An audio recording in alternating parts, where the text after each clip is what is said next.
You Betcha She Did is brought to you by the Ladies First podcast production company, specializing in helping women entrepreneurs launch and manage podcasts and YouTube channels. Learn more at their website, ladiesfirstpodcastproduction.company.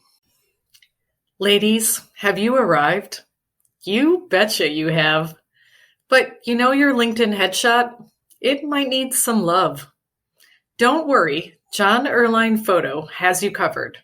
John will coach you on the perfect expression that will create a connection with your professional network. And to be honest, that's what we want, right? Connection and opportunities. When people respect you, they treat you differently. So, schedule a new kind of headshot experience with John Erline Photo. Booking is easy and fast. You can schedule your session today at www.johnerlinephoto, that's JONERLIEN photo.com. Your image is worth investing in.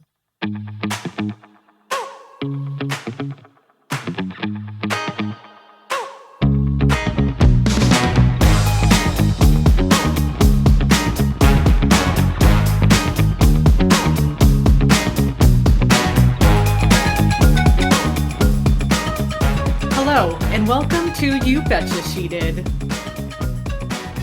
Today, I have Holly Reid Tootle of the Master Playbook here.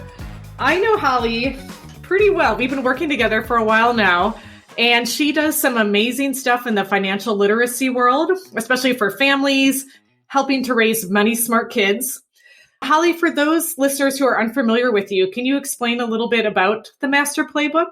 Absolutely. So the Master Playbook, we are a financial education company where we really work with parents. We empower parents so that they can educate their kids and raise money smart adults.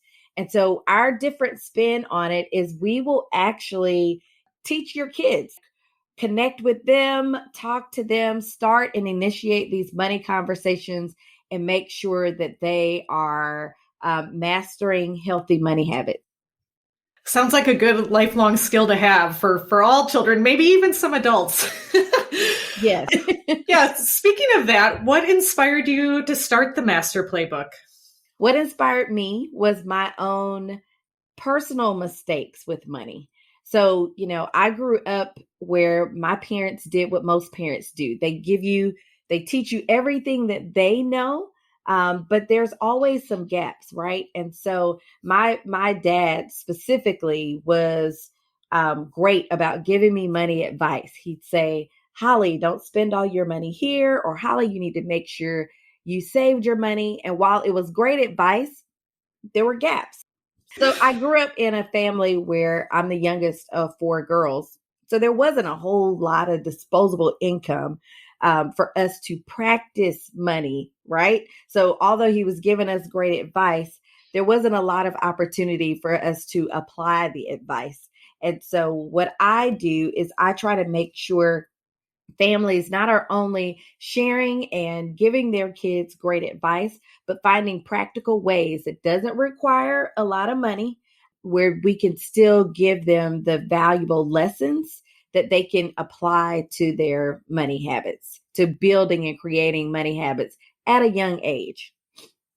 What are the different ways that you reach out to families and kids to teach money lessons? So we offer financial literacy resources.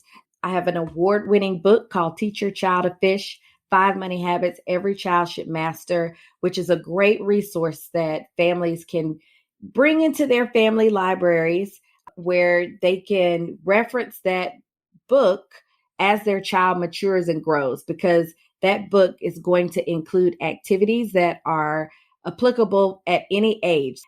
So we have some great resources. The book, we have financial literacy smart cards. We also do a lot of programming, right? So my most popular program right now is our Money Camp for Kids, and it's for ages 10 through 14, where we take them on this journey to make sure that we introduce those foundational building blocks so that when they graduate, they have a new perspective on money, right? They no longer are going to think about money growing from trees, or it's coming out of a magic wall called the ATM, right? It's no longer just magically appearing. We talk to them about how to work hard and earn money. Even at their age, we talk about saving and investing. Been really impactful. I've gotten so much great feedback from that. And then other than our money camp, we also offer specific like personal finance topics for teenagers. So we know our teenagers, what do they want most? They want their independence, right? They want to feel like they have that bandwidth to make their own decisions. And as their responsibilities increase, I think it's important. There are just certain things that we as parents or we as adults may think are common sense to our teenagers, but we actually need to stop, pause for a moment, and make sure that they've grasped a lot of those concepts. So one of the ones I just did this earlier this year was a workshop on credit, like credit 101, what every teen needs to know. And you would be surprised, Rayna, like we know we use cards every day, like we use our debit cards every day, or our kids see us using our credit cards every day, but our teenagers are struggling to even be able to share with me the difference between a debit card and a credit card, because they look alike. They are very, very similar. We use them very similarly, but they are two very different tools, right?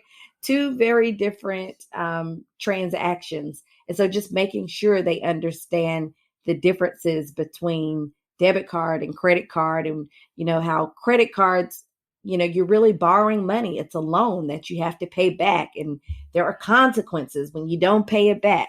So we touch on, specific topics. It could be credit. It could be about goal setting. It could be about creating a budget. So just as they get older, reminding them of how these money lessons are important and relevant to where they are in life, and how it can, bring them success if they master it now. Yeah, no, that's a really good point. I have a 5-year-old, no, actually 6-year-old and 8-year-old, and they see me using my credit and debit cards all the time. And I've never explained the difference. They're just like, it's the magical card that pays for things, and I was like, should probably start talking to them about that and explaining this world of money. Because it's, it's different from when we grew up too, and our parents had cash and they would count out the money or write their check and log it on the little checkbook. Yeah, it's interesting because I was my dad is on my email list. And so good old dad. Right. Whenever I see him, he's like, "Oh, how was your workshop?" And then the other day he actually said, "Holly, some of these things you're talking about," he was like, "Oh, I wish I had done a better job." And I was like, "Hey, wait a minute. Don't feel any guilt. Like, you did what you knew to do." And then he went on to share this story about how his parents, so my paternal grandparents, never had a credit card. So my dad was the first, his first generation of even having access and using credit. And that kind of blew my mind the other night. So I was like, wow, I never even thought about it. How quickly the evolution of money goes. It makes you wonder too, maybe our children will be using like Bitcoin or like just things that we don't use yet. And absolutely, our kids probably aren't even going to have credit cards. They're going to have like wearables, like a watch, or their shirt or their jacket is going to already have some kind of barcode in it where, I mean, exactly. Amazon is already like ahead of us on all of this stuff. You don't even have to whip out forms of payment. They got you. You just scan your wrist. So right. There you exactly. go. Or the app or whatever it is. But our kids are going to be so advanced. I can't wait. Which I'm glad you brought this up, because this is why I feel this sense of urgency, because technology and innovation and fintech is moving so quickly. I mean, our kids may be the first generation that lives in a cashless society. And so when you take that physical element of exchanging cash we're also kind of taking away that psychological connection of making money this tangible thing, right? This tangible thing that isn't infinite. Like, we need to make sure that they know it's not infinite. It doesn't just appear. You have to work for it. You have to earn it. You have to manage it. And a little bit of that goes away when everything is digital and they can't actually see the transactions. So it's so important that we teach them the foundational money habits, money lessons, while they still have things that they can touch and physically count, because it sticks. It makes it stickier.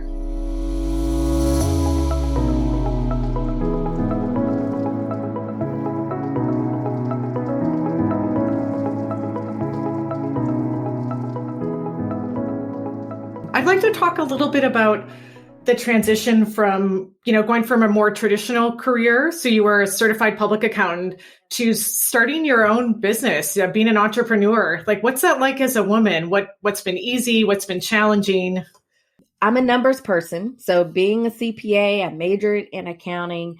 I was raised in a conservative household where I was told to follow these rules, and I pretty much stay in that rule following bucket, right?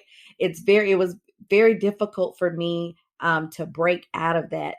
I would say that would be one of my biggest challenges, because when you are building a business, game over. Like, there are guidelines, there are rules, but you tend to make your own rules as you go along. And I would say that's been kind of one of my biggest challenges, because I'm looking for that playbook, right? The Master Playbook. I'm looking for that playbook. I'm looking for that blueprint to tell me the exact steps that I need to take in order to be successful. And it's going to be different. It could be different based on your industry, bit different based off the problem that your specific business is attempting to solve. And so, yeah, one of my biggest challenges has been, I can make my own rules, or these rules that someone else followed don't necessarily apply to me. I have to tweak them, which has been hard because I am a rule follower by nature, the way that I've been brought up. And so you really have to get around people who are big thinkers, who are rule breakers, who, create their own rule, who draw outside the lines and realize, you have to start doing this too. Kind of going along with that, do you have any advice for like women who want to do something similar to you? So who want to start out being entrepreneurs? Yes. My biggest advice, or I think the biggest advantage that I've had, is connecting with communities that will foster your growth, that will push you, that will, especially getting around people who are likely a few steps ahead of you so you can learn from their mistakes. There's one saying that success leaves clues, right? So focus on people who may be doing something similar, if not the same thing, and see what's working for them, what has made them most successful, and then put your own stamp on it, right? I agree with you. There are people out there who can help, and they're ready to share their lessons and lift you up and support each other. I think it was Madeleine Albright who just passed away, but she had that quote. It was like, there's a special place in hell for women who don't help other women, which I think is fabulous. I do too. It's like, we all have to help each other up, like, you made it this far up the ladder, look down, who can you pull up and help along the way? And there's someone above you who's going to help you out too. Absolutely. There's an organization. It's actually the National Association of Black Accountants. Their motto is lifting as we climb. And so that you hit it right on the head. Like, there's no reason why we should want someone to, experience the same struggle that we've had. I mean, it's one of the reasons why I do what I do. From my own personal mistakes, I want everyone to know what it feels like to be financially secure, financially stable, financially thriving. That is, one of the goals. And one of the ways to do that is through education.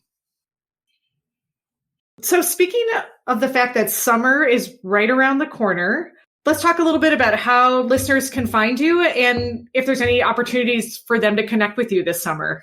Yes, summer is a great time for us to supplement our kids' education, right? So they're out of school, but the learning should still continue.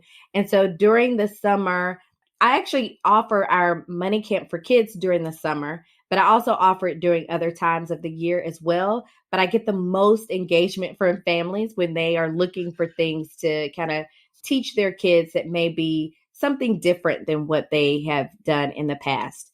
And so I host virtual money camps for kids. Again, it's for kids ages 10 through 14, where I take them through the building blocks. So we talk about how they can make and earn money at their age. We talk about saving, and I introduce the investing concept to our kids, and they learn how to research and purchase their first stock. I teach them about budgeting, how to budget and make it applicable to whatever it is they have going on in their worlds right now. I also talk about the importance of giving and sharing, which I believe is also a really important money habit, because we live in this society where everything is so focused on us, on me as a person. And I want to make sure we are all raising kids who have empathy and who have compassion. And so that means, being able to give and share, which is such an important piece of this as well. But the kids really love it. I give them fun activities to complete while we're doing the camp. It's a 4-week virtual camp. We meet for an hour on a Saturday or whatever day that the camp is being held. And then they are charged with doing these different activities during the week where they have to show me social proof. They have to send me pictures and videos and of what they are actually accomplishing, just so I can hold them accountable. But they have so much fun doing it. And it's been a really not only impactful experience for them, but really rewarding for me on the other side as well, just to see the aha moments that kind of come out of them being exposed. And now I get, testimonials from parents all the time about, hey, based on your money camp, my kid is now doing this differently. Like now they are actually looking at the price tag, or they're comparing prices when they ask me for things. So it's been great.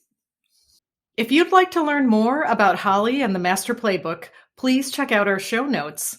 In the show notes, we'll have links to Holly's YouTube channel, her website, as well as links to the digital money camp for kids.